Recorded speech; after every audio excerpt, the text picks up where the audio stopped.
पहली जनगणना है जो डिजिटल जनगणना होने जा रही है। अनावश्यक रूप से कोई भी उसमें गलत तथ्यों का समावेश न हो। सभी लोग सजग हों, सचेत हों और प्रभावी ढंग से इस पूरे अभियान का हिस्सा बने। उत्तर प्रदेश के मुख्यमंत्री योगी आदित्यनाथ ने गुरुवार को प्रदेश में जनगणना 2027 के पहले चरण का शुभारंभ कर दिया है।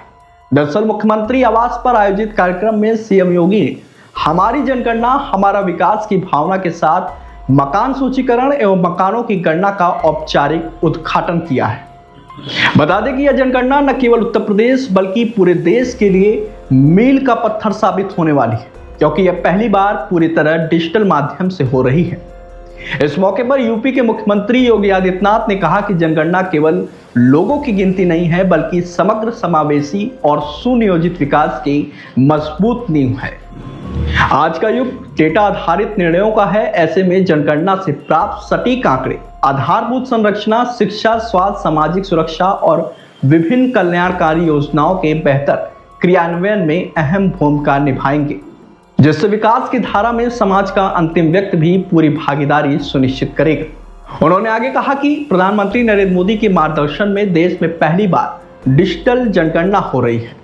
पहले चरण में मकान सूचीकरण और मकानों की गणना का काम किया जाएगा, जिसमें आम नागरिकों को 7 मई से 21 मई 2026 तक स्वगणना का विकल्प दिया गया है, जिसके तहत कोई भी व्यक्ति डिजिटल प्लेटफॉर्म पर स्वयं अपनी जानकारी दर्ज कर सकता है, जिसके बाद जनगणना कर्मचारी घर घर जाकर सूचीकरण कार्य पूरा करेंगे। वहीं दूसरे चरण में प्रत्येक व्यक्ति की गणना की जाएगी। इस बार विशेष रूप से जातीय गणना को भी शामिल किया गया है। साथ ही पहली बार वन ग्रामों यानी जो वन क्षेत्रों में बसे गांव हैं उनको भी जनगणना प्रक्रिया में जोड़ा जा रहा है, जो आदिवासी और दूर दराज के समुदायों को मुख्य धारा से जोड़ने की दिशा में महत्वपूर्ण कदम है। कार्यक्रम में मुख्यमंत्री ने जनगणना कर्मियों और नागरिकों से अपील की है कि इस अभियान को सफल बनाने में पूरा सहयोग दें। सही और समयबद्ध आंकड़ों से राज्य सरकार विकास योजनाओं को और अधिक लक्षित और प्रभावी बना सकेगी। भारत की जो पहली जनगणना है जो डिजिटल जनगणना होने जा रही है, ऑनलाइन पर्यवेक्षण का भी और अनुश्रवण का भी कार्य इसके माध्यम से इसके लिए व्यवस्था बनाई गई है। स्वगणना, जिसमें आज से लेकर के 21 मई तक इस स्वगणना का कार्यक्रम इसके माध्यम से विशेष रूप से इसकी व्यवस्था की गई है। बेघर लोगों की भी गणना यानी 28 फरवरी